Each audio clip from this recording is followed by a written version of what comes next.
ভালোবাসা ছিন্ন ভিন্ন হয়ে গেছে। আমার আমার কষ্ট হচ্ছে, খুব কষ্ট হচ্ছে।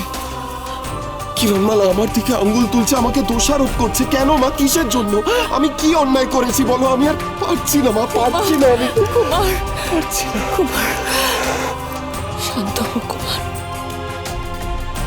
শান্ত হো। সব ঠিক হয়ে যাবে বাবা। আমি কিরণমালাকে এত ভালোবাসি, আমার ভালোবাসার মূল্য দিচ্ছে না মা। কেন কেন দিচ্ছে না? আমার কুমারকে এত কষ্ট দিয়েছে কিরণ, কেন? এর উত্তর কিরণকে দিতেই হবে।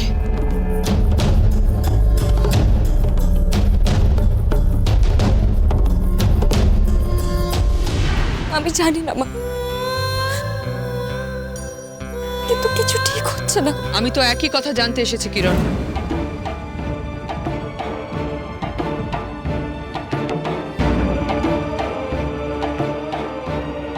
এসব কি হচ্ছে?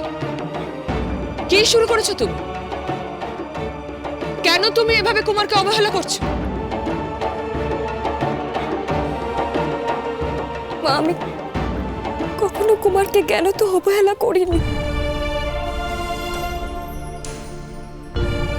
অবহেলা যদি নাই করবে তাহলে কুমার কেন বারবার তোমাকে ছেড়ে থাকবে কিরণ?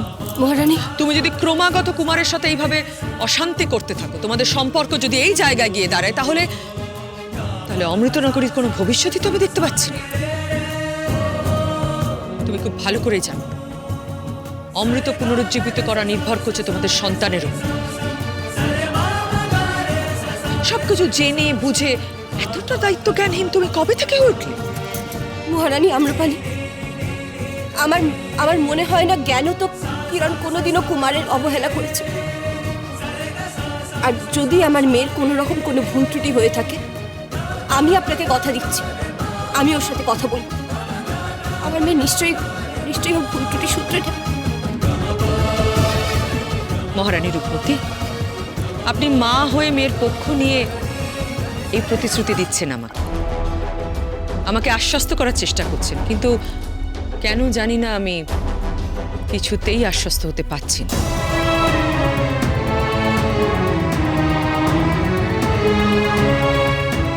তুমি কি জানো কিরণ, পিতা মাতা যোগ্য সন্তান হয়ে ওঠার জন্য কি কি গুণ থাকা দরকার? পিতামাতার বাধ্য হতে হয়, তাদের প্রতি দায়িত্বশীল হতে হয়, কর্তব্য পালন করতে হয়। বাহ, আর শ্রেষ্ঠ যুবরানী হওয়ার জন্য কি কি গুণ দরকার?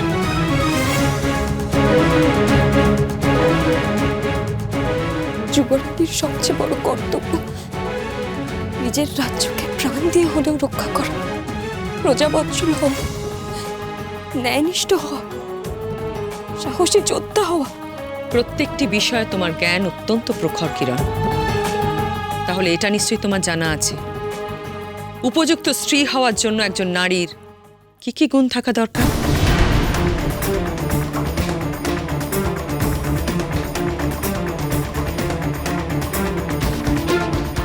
আমি আমার স্বামীকে খুব ভালোবাসি,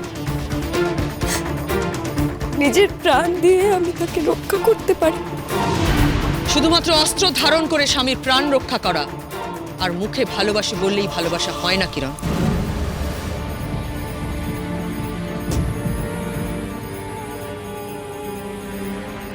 পতি সেবা করতে জানতে হয়।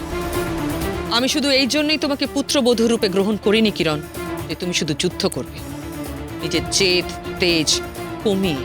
শুধু স্বামী নয়, শ্বশুর শাশুড়ির প্রতিও কর্তব্য নিষ্ঠা ভরে পালন করা দরকার। ঘর সংসারে মন দেয়া দরকার। আর মুখে স্বামীকে ভালোবাসি বললেই কি ভালোবাসা হয় কিরণ? স্বামীর মনে তুমি যদি শান্তিই না দিতে পারো, তাহলে এই ভালোবাসার তো কোনো মূল্য নেই। আমি কি কুমারকে বুঝি না? তুমি কি বোঝো না বোঝো সেটা বড় কথা নয় কিরণ, কুমার কি বুঝছে সেটাই আসল। স্বামীর জন্য আজ পর্যন্ত পুজো আচ্ছা ব্রত পালন করেছো তুমি? কুমার কি খেতে ভালোবাসে, রাজহেসেলে গিয়ে কোনোদিন তার জন্য রান্না করে খাইয়েছো তাকে? কুমারের প্রত্যেকটা ছোট ছোট ভালো লাগা মন্দ লাগা স্ত্রী হিসেবে তোমার নখদর্পণে থাকা উচিত কিরণ। একজন ভালো স্ত্রীর কোনো গুণই তুমি তোমার মধ্যে দেখতে পাচ্ছি না। বিয়ের পর থেকেই তো ওদের জীবনে ঝড় নেমে এসেছে মহারানী। শান্তিতে কতটুকু এবার সংসার করতে পেরেছে আমার মেয়ে। এখন তো সুযোগ পাচ্ছে মহারানী রূপমতী, এখন নিজেকে প্রমাণ করে দেখা। পারবে, আমার মেয়ে ঠিক পারবে, আপনি দেখবেন। না মহারানী রূপমতী, আমি কিরণকে বারবার সুযোগ দিতে পারবো না। 5 দিন সময় দিলাম, তার মধ্যে 5টি রাজকার্য তাকে সুসম্পন্ন করতে হবে।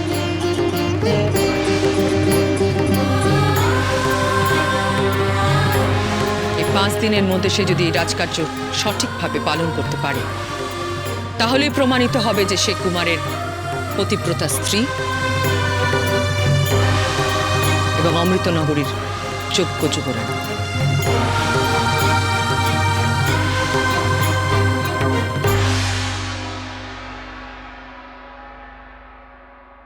মা, আমাকে কি করতে হবে আপনি বলুন।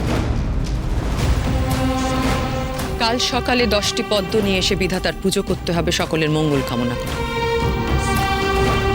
এটাই হবে তোমার প্রথম কার্য।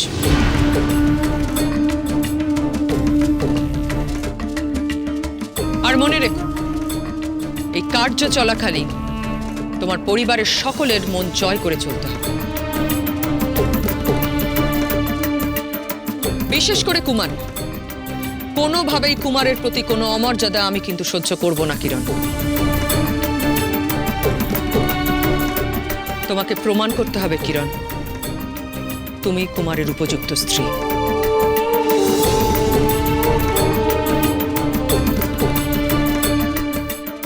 আমি প্রস্তুত মা।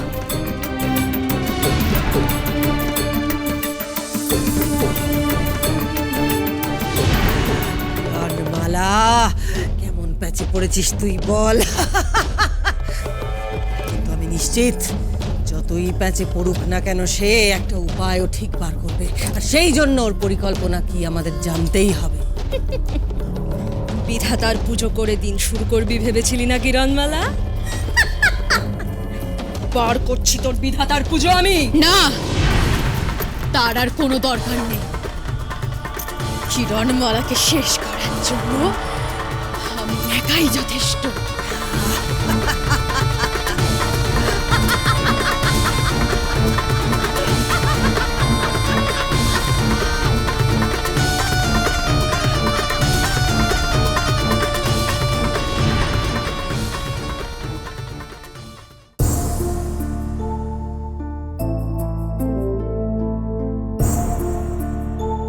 তুই ঠিক পারবি কিনা? ঠাকুরের আশীর্বাদ নিয়ে দিন শুরু কর। তোকে পারতে হবে, পারতেই হবে তোকে। কাল সবার জন্য রান্না করব। একজন সুগৃহিণী যেভাবে তার সংসারকে গড়ে তোলে, ঠিক সেইভাবে সবাইকে খুশি রাখার চেষ্টা করব আমি। এটা আমার জীবনের সবচেয়ে বড় পরীক্ষা। এই পরীক্ষায় হেরে গিয়ে আমি কুমারকে হারাতে পারবো না। আমি যে কুমারকে খুব ভালোবাসি, কুমারকে ছাড়া আমি বাঁচতে পারবো না। সত্যি কুমারকে খুব ভালোবাসি।